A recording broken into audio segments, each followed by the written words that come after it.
In this video, we're going to cover the 4 financial life cycles from wealth accumulation all the way to wealth distribution. So you'll have a roadmap on how to handle your finances regardless of how old you are. I made this video extremely easy to follow. I'm gonna briefly talk about the description of each one of the 4 stages, and then we're gonna go into what your priority should be for that stage and what you should be doing with your money at each one of those stages. I put timestamps here, so if you wanna follow along or skip around, feel free to do just that.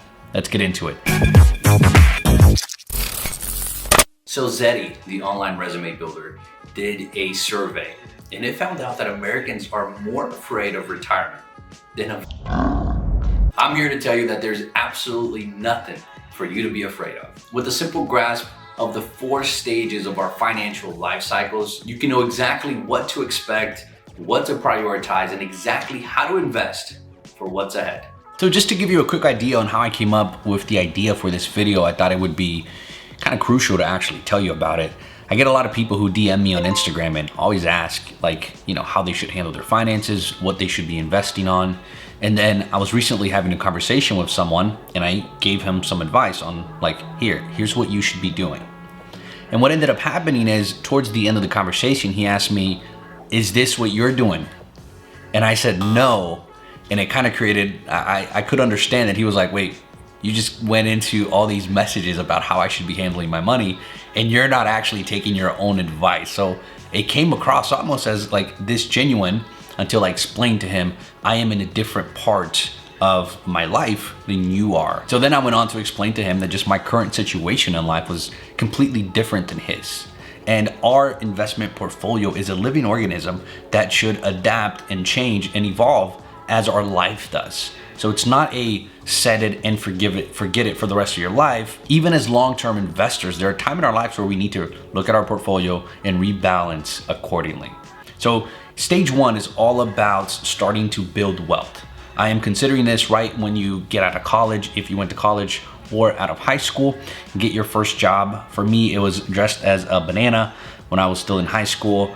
I started paying taxes then and I was 15 years old. And you're welcome, government, IRS. I barely made any money then. I had no idea how to save, how to budget. I lived with my parents. If you are that young and you're watching this video, congratulations, man. You're doing a phenomenal job already. You may have just graduated college or high school. You likely don't have a crazy high income, or your income probably doesn't even cover all your expenses yet because you probably still live with mom and dad, which is completely okay. And you're starting to get the habit of having money hit your bank account, having money leave your bank account. You're getting into budgeting, and you may even start owning some of your own assets, like a car, for instance. So in this stage of accumulating wealth, what should your priorities be? Really, there's only 2. The first one is paying off any debt, especially anything that's above 10%. List your credit cards or all your debt in order from the highest interest to the lowest interest and start paying those off first. And the second thing you should be focused on is your credit score. If you have no idea what that is, you need to go find out. If there's anything negative, you need to go get that cleaned up, and you need to start building good financial habits, because your credit score could cost you hundreds of thousands of dollars, if not even more. If possible, try to snag salary increases as often as possible. If you can put yourself in a position where you can learn and earn at the same time, by all means. Learning should be a focus, but because you have no dependents, your savings and investing should be on overdrive. Anything that you earn, anything that you can save so that you can invest, by all means, put your money to work as early as possible. And the last priority should be for you to start building an emergency savings fund. So this is something that you have 6 months worth of your expenses. And what you can do is put it in a high yield savings account and just let that money sit there. Don't touch it, don't use it unless you have, exactly what it is for an emergency. So this early on, how should you be investing your money? My number 1 recommendation, and this is not investment advice, of course, it's just ideas and my opinions, but you should be taking full advantage of your employer match. If they offer that and it goes into your 401k, they're gonna match it. Take advantage of that immediately. Why am I emphasizing this? Because younger people think that they're gonna live forever. I was at a point where I thought I would live forever. I don't think people they're not thinking about that. They just don't think that there is a clock. And I think as you get older, I turned 30 2 weeks ago, you realize there's a clock and you should be prepared for it. So do yourself a favor, and if you have the opportunity to take advantage of an employer match, do so. My second advice is, because you're young, you have the ability to have more or a higher risk tolerance. You don't have essentially a complete dependency on any of your investment portfolios or your income, especially if you live with your parents and have no dependents. So you can take on more risk. And that means when you buy stocks, you can take on the risk of growth stocks, right? Things like Spotify or like Tesla, Robinhood. So growth stocks are extremely volatile. Don't forget that. The stock is going to go up, it's going to go down. Don't forget, you're doing this for the long term. You don't necessarily care if a stock takes a 1% dip in the last 2 hours. It doesn't matter. Don't worry about it. Try not to worry about it, I guess is the better play. The S&P 500 has provided anywhere from 8 to 12% returns over the last decades. So this is not something for you to completely freak out about. It's completely normal. If you're brand new to stock investing, there is a video that I did where you can get started with just $100. I'm gonna link that above. And if you have any questions about it, feel free to shoot me a DM, comment below on this video, and I'm always here to answer any questions. Stage 2 is when you start to hit your stride, not only financially, but you should as well be in your career. At this point in life, you probably have some stabilization when it comes to your financial life. You've already paid off some of your high interest debit card, especially the ones that are above 10%, like we mentioned before, and you already have a solid emergency fund in place. So you don't have to call your bros when you have an emergency that comes up. You probably have some dependents at this point. It's important for you to beef up your emergency fund. You should, again, have 6 months of expenses completely saved in an account. So as your family grows and your expenses grow, make sure you also are allocating a specific amount to that emergency fund. You should also be taking advantage of any tax breaks that you get from any 401ks, employer matches. Make sure that you are maxing that out, because a lot of times you're not going to have that opportunity down the line. So you want to get started on that as soon as possible. At this stage, your number one priority should be to be accumulating wealth, saving both for yourself in retirement as well as for your kids. So although the priority is to accumulate wealth, you're going to do so both by saving as well as investing. Savings because you likely have dependents that are dependent on your income, and worst case scenario, you want to make sure that they're taken care of. And of course, you may be saving to buy a house at this point.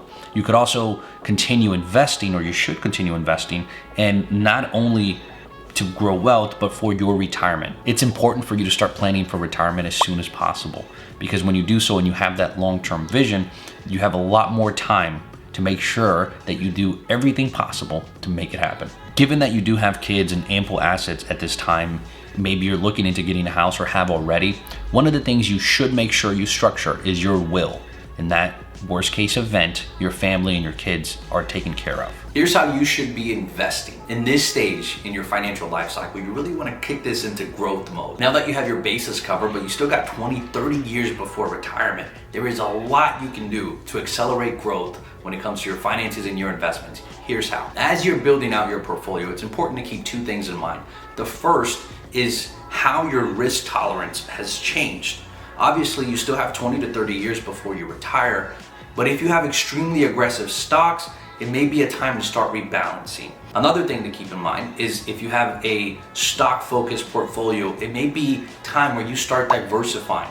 So it's important to have a well-balanced portfolio with not only small cap companies, but also medium cap, large cap, and even companies that pay dividends as well. Depending on your current situation, it's important for you to start looking at what's ahead. So for instance, you may want to start looking into a 529 plan for your kids, or maybe you want to start looking into real estate. It's a good time to diversify and start getting into these alternative assets. Real estate is a phenomenal alternative asset. I highly recommend it just because of so much opportunity for appreciation and the tax breaks that you get. But there are other things like cryptocurrencies, Bitcoin, Ethereum, even Dogecoin. And then you have stuff like precious metals, additional commodities, bonds. I mean, at this point, you want to make sure you can diversify as best as possible. I have an entire playlist on my channel about alternative investments, and you'll learn about things like how I bought a plot of land in the metaverse, to how I buy shares and equity in space companies like way early on before they reach the stock market, and like literally everything in between. So I'll link that above and feel free to check it out as well. Real estate isn't necessarily correlated with the stock market.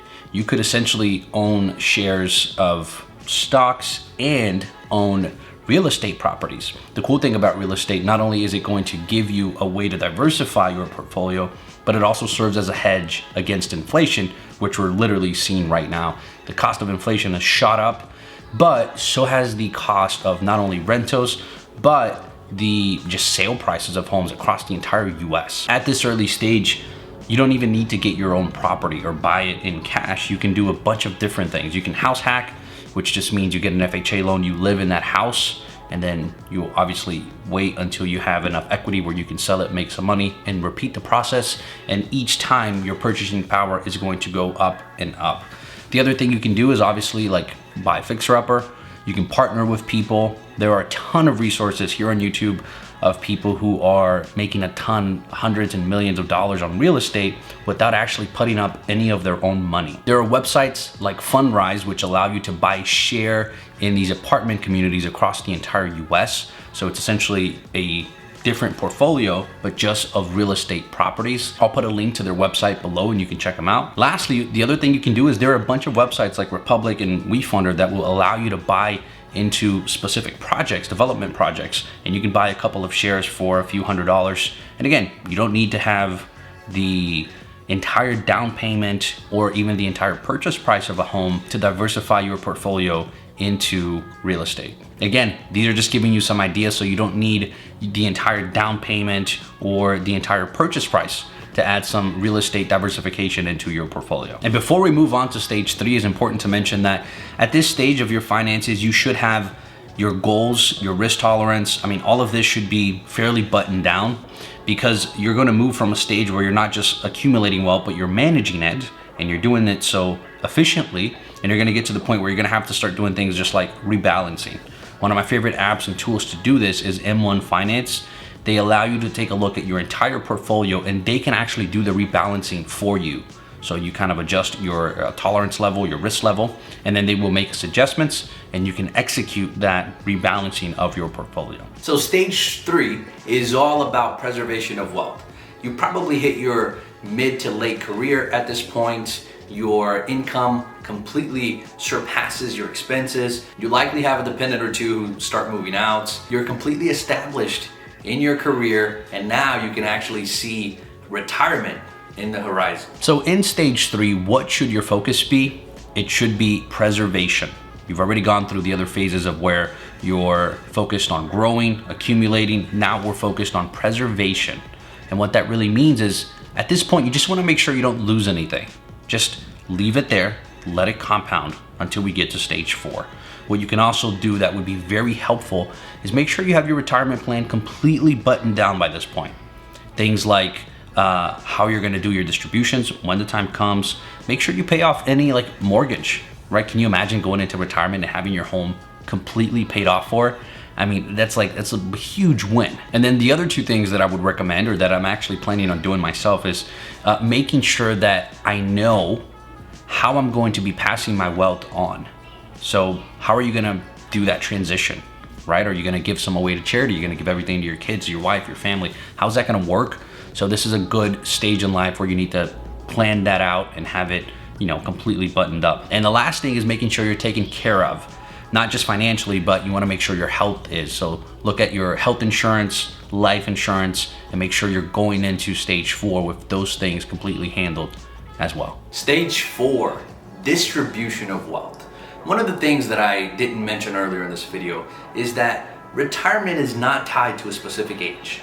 So I am trying to retire, in parentheses, as early as possible so that I can, spend more time with my daughter and not have to show up to a 9 to 5. Of course, I'm gonna continue doing things that I'm passionate about.